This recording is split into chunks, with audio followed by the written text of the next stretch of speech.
7 de la mañana con 20 minutos y bueno, anoche fue una noche de discusión, de debate. Se llevó a cabo el debate de Anatel, la última instancia en que los candidatos José Antonio Kast y Janet Jara tenían para, entre comillas, entregar un poco sus propuestas. De propuestas hubo poco. Sí.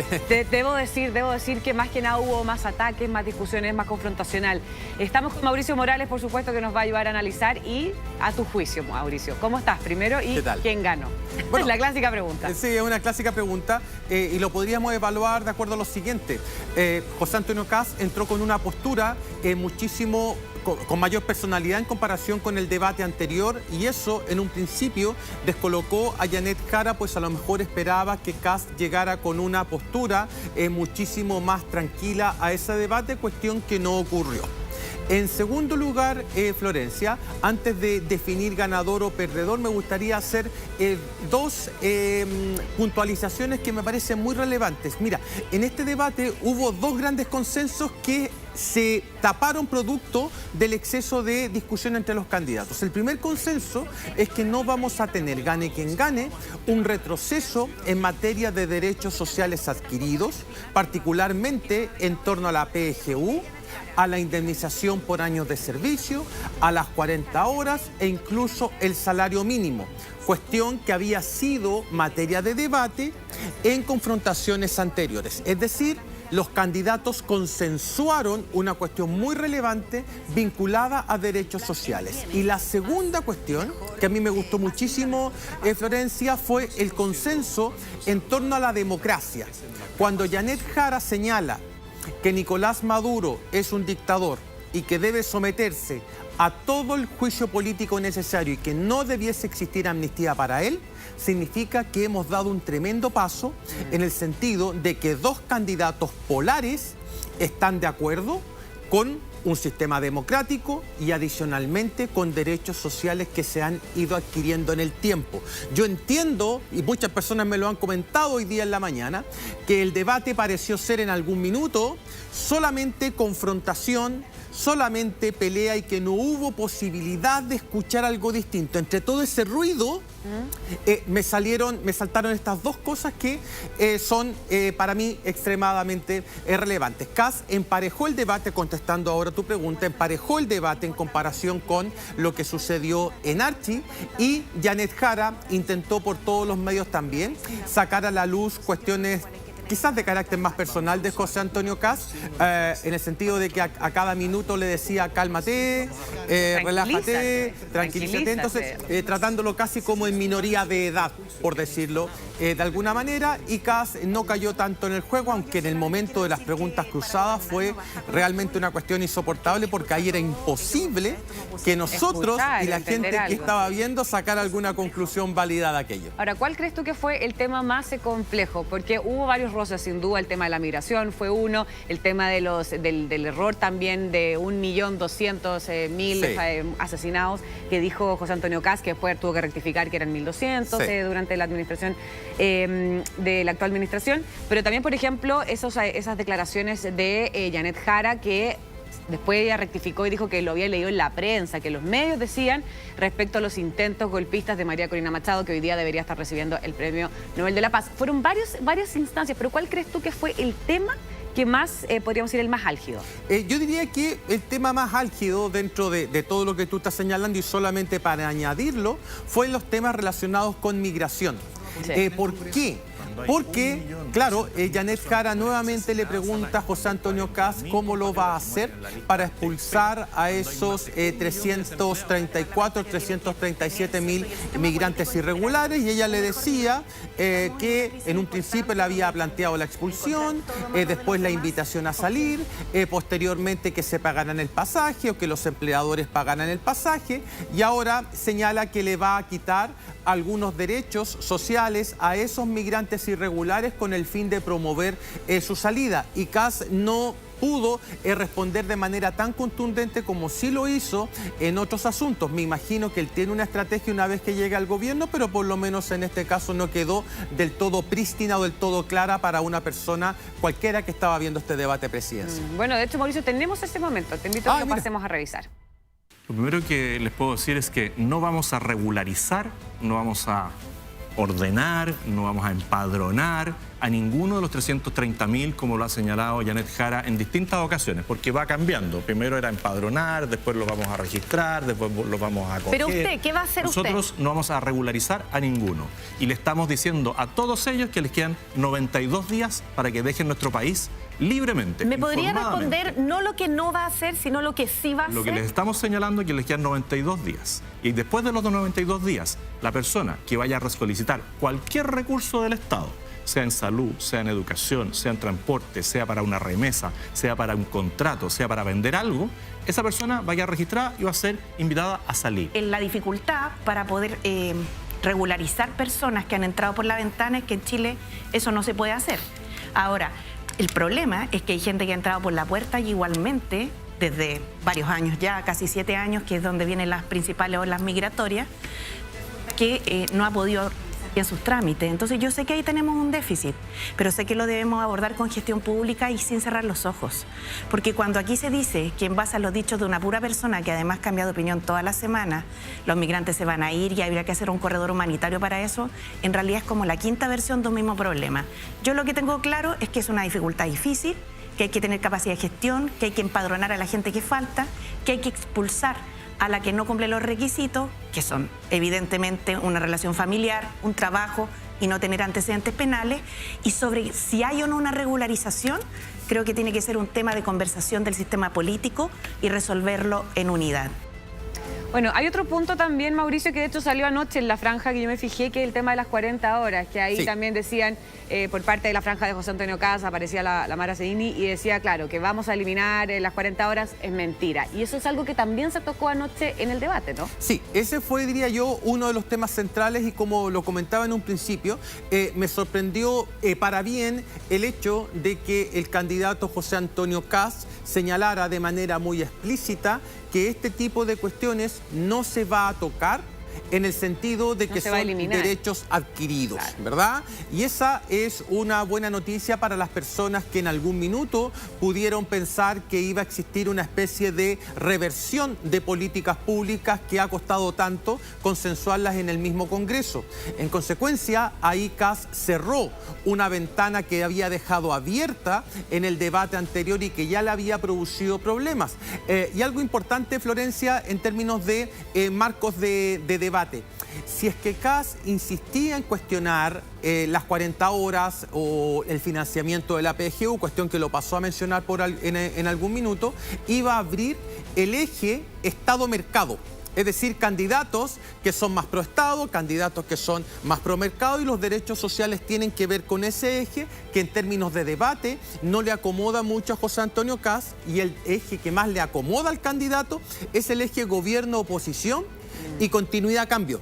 Si uno sigue el debate presidencial se va a dar cuenta de que Caz mencionó en no pocas oportunidades al presidente Boric y señaló: tú eres la continuidad, a Jara, yo soy el cambio, tú eres gobierno y yo soy oposición.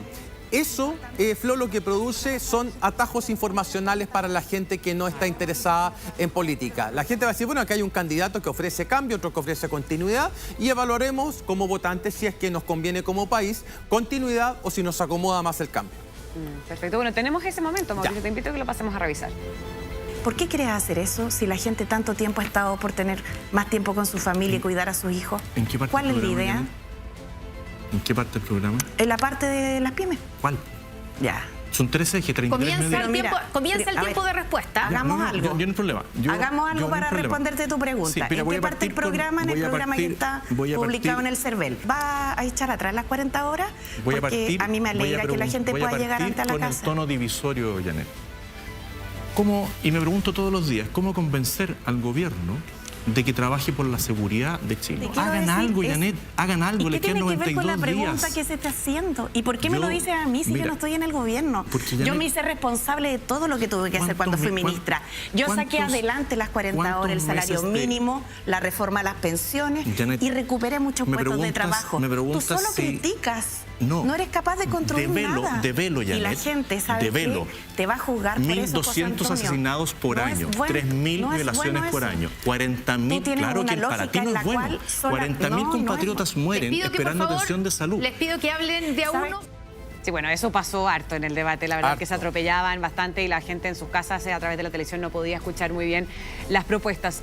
Otro punto importante también fue el tema de la cifra, este error que no reconoció, pero rectificó después de José Antonio Kast, ¿no? El de los 1.200.000 muertos en un año. Sí, hubo harto chequeo de información por parte de distintos medios de comunicación y en no pocas oportunidades Kast aparece como impreciso o derechamente entregando cifras que no corresponden en un debate presidencial de estas características que no alcanzaron por cuestiones de tiempo a decirle los periodistas respecto a que estaba equivocado. Entonces, claro, esto le resta un poco de mérito al debate en su conjunto, porque si nos atenemos a la relación que hubo entre ambos candidatos que se interrumpían de manera permanente y le añadimos la imprecisión en algunas cifras, eso para la gente puede ser considerado como un debate que no va a marcar mucho el derrotero de cada uno de los candidatos y tampoco la intención de voto que tenga la gente para el próximo domingo. Sí, de hecho, tenemos ese momento. Mira. José Antonio Kast dice, está bien tener acuerdos, pero mientras hay acuerdos sigue habiendo asesinatos, seguridad, la lista que acaba de decir enumerar. Que hay 1.200.000 personas que mueren al año, yo creo que se le arrancó un poquito la cifra. No dije pero eso. más allá de Dije eso, lo que puedo 1.200 millones asesinados decir por año, Janet, y esa cifra tú la conoces, son 4.500 personas asesinadas hasta ahora. En este gobierno, que aumenta respecto de lo que ocurrió en el gobierno de Sebastián Piñera. 4.500 hasta ahora. ¿Puedo continuar? Por supuesto. Muchas gracias. Yo he escuchado harto de se les va a acabar la fiesta a los delincuentes, fin a la puerta giratoria, pero la verdad es que el país está en la situación que está. Y lo que tenemos que hacer ahora es tomar medidas que sean sinceras, medidas que sean posibles de implementar, porque en política no solamente se trata de tirar eslogan, eso no es de gobernabilidad. Por eso cuando se te pregunta, José Antonio, ¿cómo lo vas a hacer? ¿Con quién lo vas a hacer? ¿Con qué recursos? Y tú no respondes, es complejo, porque la ciudadanía, ¿cómo se va a informar entonces? Yo creo que, mira, la política y el combate a la delincuencia que hoy día es prioritario es una tarea de Estado y tenemos que asumirla todos. Por eso yo te vuelvo a invitar a votar para levantar el secreto bancario. Todos los chilenos, lo vamos a hacer con todos los chilenos, con los recursos de todos los chilenos, porque los vamos a usar bien. Lo vamos a usar con carabineros, con gendarmería, con la PDI, con las Fuerzas Armadas, que ustedes denostan día a día, así que no se preocupen, todo va a estar bien. Y bueno, ya para ir finalizando también, Mauricio, el tema de los indultos ha sido bien polémico y fue también un tema importante en el debate. Sí, fue un tema importante en el debate. En el caso de Krasnov no me quedó muy claro si es que José Antonio Kast iba o no iba a proceder con alguna clase de indulto. Él señaló que esta discusión estaba en el Senado, cuestión que es cierta, pero faltó quizás una respuesta más contundente en esa dimensión, aunque él le imputó a Janet Jara que había sido su gobierno el que había indultado a personas que estuvieron involucradas en delitos durante el estallido social y que posteriormente siguieron cometiendo delitos. A veces daba la impresión de que José Antonio Kast creía que, estoy diciendo en términos figurados, de que Jara había sido ministra del Interior o ministra de Seguridad Pública del gobierno, porque a cada minuto le comenzaba a decir todas las cifras que en materia de seguridad el gobierno podría mostrar, claro, de manera negativa, y ahí la candidata se tuvo que defender varias veces señalando que ella estuvo a cargo de la cartera de trabajo y que no estuvo a cargo de una cartera como la de seguridad pública. Así es. Bueno, veamos ese momento porque hubo también un enfrentamiento. Candidato, y respecto del tema de los indultos, hoy día hay una discusión parlamentaria, hay una discusión en el Senado de la República y el diputado Mesa habló sobre eso, de que alguien quiera extraer una frase de ahí y decir, este señor va a liberar a pedófilos, a esto, lo otro. Los únicos que le han dado pensión de gracia a pedófilos son ellos. En esas pensiones de gracia masivas que dieron para los héroes del estallido, habían gente que tenía material pornográfico, había gente que había cometido delitos. Liberaron a uno que lo pillaron de nuevo cometiendo delitos. Liberaron a un terrorista. Sí, ¿quiénes son los únicos que han protegido a abusadores? Ellos. Entonces, que ellos saquen una frase de aquí y de allá y dicen, tú vas a liberar esto, no está en el programa, no lo vamos a hacer. Usted incluye en este gesto de humanidad que a su juicio hay que tener con una persona que está presa, está muy mayor, prácticamente no tiene conciencia, a violadores de derechos humanos y eventualmente abusadores de niños. Mire, hay situaciones en temas de derechos humanos donde hay personas que eran un soldado conscripto a la época que ocurrió el quiebre institucional de Chile, que estaba tomando nota en la portería de una comisaría. Entraron y salieron. Él no hizo nada más que eso, 5 o 10 años. Me parece que ahí uno debiera poder revisarlo. Jamás indultaría a algún abusador de niños, jamás. No me parece correcto que aquí el candidato y su partido esté promoviendo conmutación de penas para violadores de niños y para pedófilos. Creo que la gente tiene que cumplir con sus penas y lo que aquí se está haciendo es algo muy grave. Y quiero agregarle algo más. No voy a tener ninguna duda en aplicar toda la mano dura para que las penas se cumplan, pero de verdad. Porque lo que nos está pasando es que aquí ustedes están proponiendo sacar a gente a los 70, 75 años de la cárcel que ha cometido crímenes horribles. No solamente a los violadores de derechos humanos, como tu amigo Krasnov, sino que también a gente que ha atentado contra niños y niñas en nuestro país. Candidato, y eso no lo voy a avalar, ni lo voy a aceptar. Me parece impresentable. Ahí, tenso debate. Ahora, Mauricio, Sí. ya para ir cerrando, ¿tú crees que efectivamente este debate puede mover un poco la aguja en lo que se dijo, lo que no se dijo, las actitudes, la forma de responder, la forma también de finalmente no responder? Si lo hace, va a ser de manera muy marginal, Florencia, porque a estas alturas la gente ya tiene tomada su decisión electoral. Estos debates son mucho más incidentes en el caso de elecciones de primera vuelta. Creo que lo comentábamos ayer, producto de que hay una mayor oferta de candidatos y la gente tiene más plasticidad para moverse de un candidato a otro. En este caso, la gente ya tomó su decisión terminada la primera vuelta y como la brecha ideológica entre los dos es tan grande, cambiarse de Kast a Jara o de Jara a Kast implica un movimiento de marca mayor y me parece que este debate lo único que hizo fue solidificar las preferencias electorales que ya traían los electores, pero que no va a ser causa de un cambio o un vuelco muy significativo en las preferencias que los electores marquen el próximo domingo. Perfecto, Mauricio, muchas gracias. Listo, pues, que esté muy Que estés bien. bien, Chao. buenos días.